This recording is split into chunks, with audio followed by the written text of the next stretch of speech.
Título do vídeo de hoje: Lei 20. Não se comprometa com ninguém. Parte 1. Mas seja cortejado por todos. Elizabeth foi a rainha virgem. Sempre deu esperanças para os pretendentes.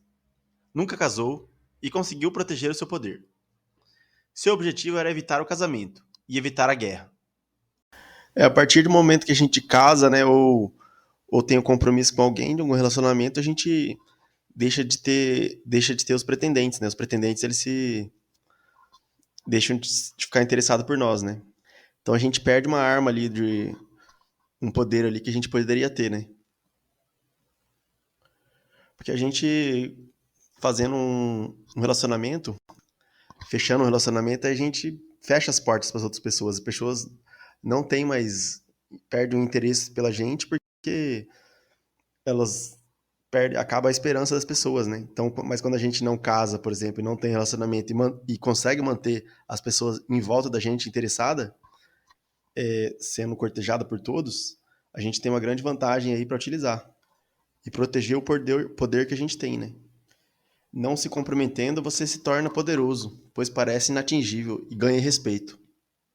Se a gente saber jogar esse jogo ali, a gente vai deixar todos atrás da gente ali, todos interessados.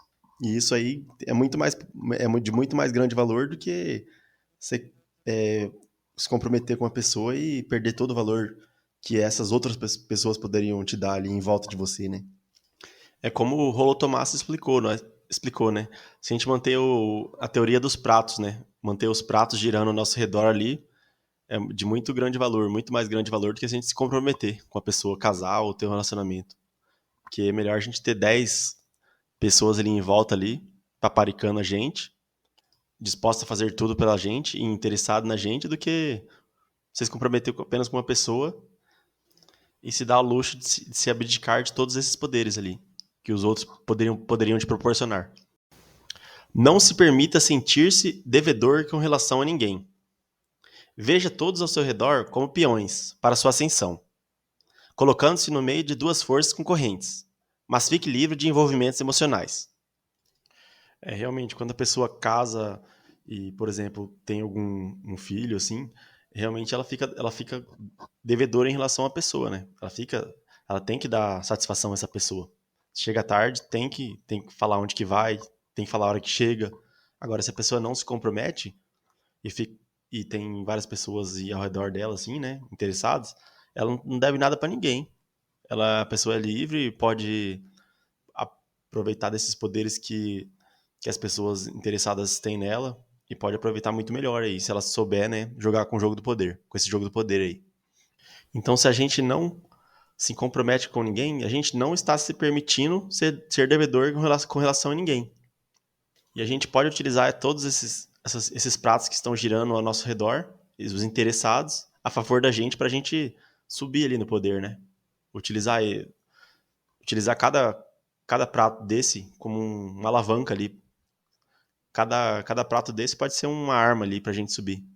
Apenas evitando os envolvimentos emocionais, para que a gente não se comprometa.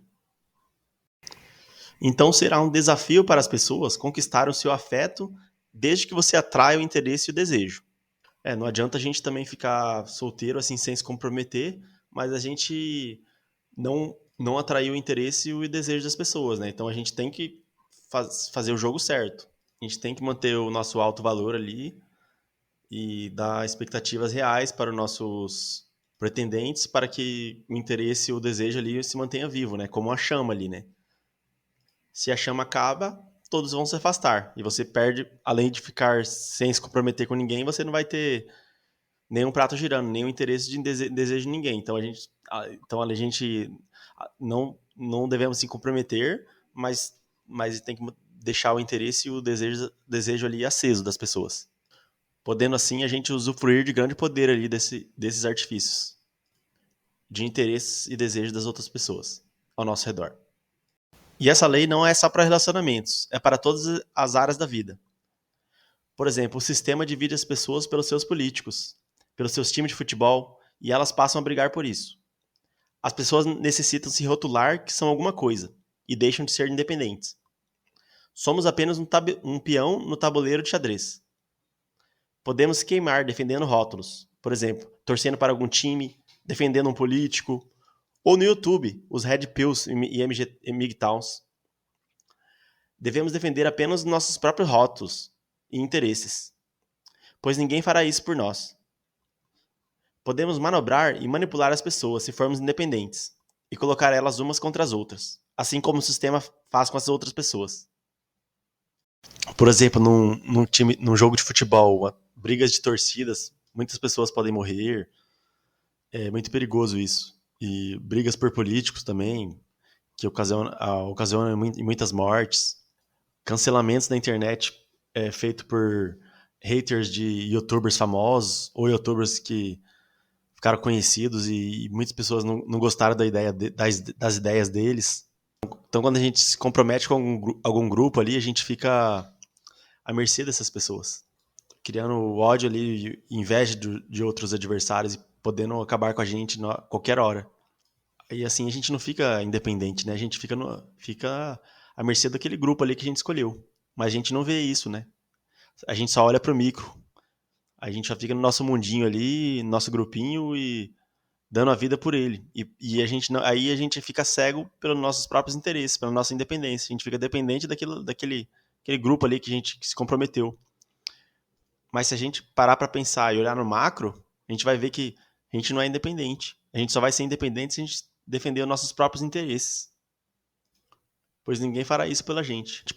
A gente pode muito bem ali sonhar em ter independência de governo, ou a gente poder viajar a hora que a gente quiser, não ficar dependente de patrões, ter a nossa própria empresa, sem pagar abusos de taxa, ter o carro que a gente quiser, buscar o relacionamento aonde a gente quiser, casar se a gente quiser e ter filhos se a gente quiser.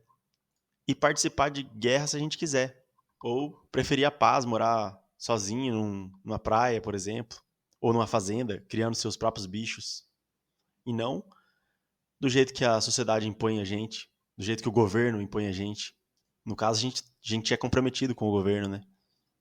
Então a gente pode pensar em muito além ali, se a gente não se comprometer com certas coisas da vida, a gente pode ir muito além. Ser independente e ser muito mais feliz. Parte 2. Não entre na briga. Incentivar as discussões entre as pessoas e depois se oferecer como mediador, conquistando o poder como intermediário. Pareça interessado nos problemas e interesses de cada um dos lados, sem se comprometer a não ser com você mesmo. Então não vale a pena a gente se comprometer numa briga, né? É melhor a gente ficar ali em cima do muro, ali, incentivar, na verdade, que os dois briguem. Que as duas pessoas briguem, os dois grupos, né? Que eles briguem. Porque aí você vai ter o poder do intermediário ali, né? Você vai ser...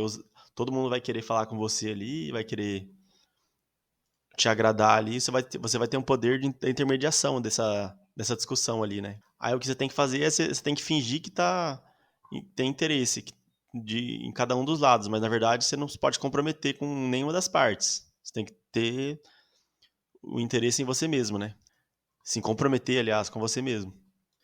E seus movimentos devem ser escolhas suas, e não reações defensivas dos outros ao redor. E a questão é a seguinte: se você se aliar a mais forte, por exemplo, poderá se tornar esquecido quando vitorioso, porque ele é muito mais forte que você, né? E se ficar do lado do mais fraco, você estará condenado. Logicamente, o mais fraco vai perder, e você vai ser condenado junto com ele. Então, se a gente fizer um jogo da espera ali, né, a gente não poderá perder. Não entrando na briga. Esse é o melhor caminho a se tomar numa briga entre duas pessoas ou dois grupos. Por exemplo, você tem dois grandes amigos ali que estão brigando. Um, por exemplo, pode ter, digamos assim, uma coisa fictícia. Ele emprestou dinheiro para um e o mais forte ali, o mais poderoso, está bravo ou está brigando com o outro lá, com o menos poderoso, que não quer pagar ele. Aí você fica como intermediador ali e os dois querendo que você fique a favor de cada um deles. Então, o certo é o quê? Se você ficar do lado do mais fraco, que está devendo, aí ele pode ser esmagado pelo seu amigo mais forte e você vai ser condenado junto com ele, assim que ele perder, né? Essa disputa. E se você ficar do lado do mais forte, ele vai vencer e você vai ser esquecido, porque ele é muito mais forte do que você. Então, o melhor caminho é você ficar no meio entre os dois ali, fazendo um jogo político ali para não ser massacrado em ambas as coisas que podem acontecer, de sendo vitorioso de um lado ou do outro, ou mais forte ou mais fraco, que você não vai se queimar. Então, independente da vitória de cada um dos lados, você vai estar com o poder na mão ainda. O jogo dessa lei é delicado. Não se pode exagerar. Se colocar muitos partidos se enfrentando, eles perceberão a manobra e conspirarão contra você. Se deixar muitos pretendentes esperando, não vai despertar o desejo, mas a desconfiança e vão perder o interesse. Então, o inverso dessa lei a gente pode perceber que é muito delicado. Tanto da parte 1, mas seja cortejado por todos, ou quanto da parte 2, não entre na briga, a gente tem que fazer esse jogo perfeitamente. Ou seja, a gente não pode deixar muitos pretendentes esperando, sendo cortejado por todos, porque se a gente deixar isso muito explícito, a gente vai perder, eles vão perceber e vão perder o interesse, total interesse e desconfiança da gente. A gente vai ficar, além de ser, tipo, sem comprometer com ninguém, não vai ter nenhum prato girando na gente. E a gente perde totalmente o poder dessa lei. E também a gente não pode, na parte 2 lá, a gente não pode colocar muitos partidos se enfrentando, né? Porque aí as pessoas percebem e vai ver que a gente que está manipulando isso. Aí as pessoas vão tramar contra a gente. Então a gente tem que fazer as pessoas brigar assim sutilmente. Para todas querer o seu auxílio como intermediário e você ficar ali em cima do muro e ganhar o poder com isso, né? Independente de qualquer dos lados que vença a partida. Então, numa briga, o jogo da espera é sempre mais válido do que ficar a favor do mais forte ou do mais fraco. Este foi o vídeo de hoje. Se gostou, deixe seu like, se inscreva, compartilhe para dar uma força para o canal e fique à vontade nos comentários. Espero que este conteúdo possa ajudar a todos.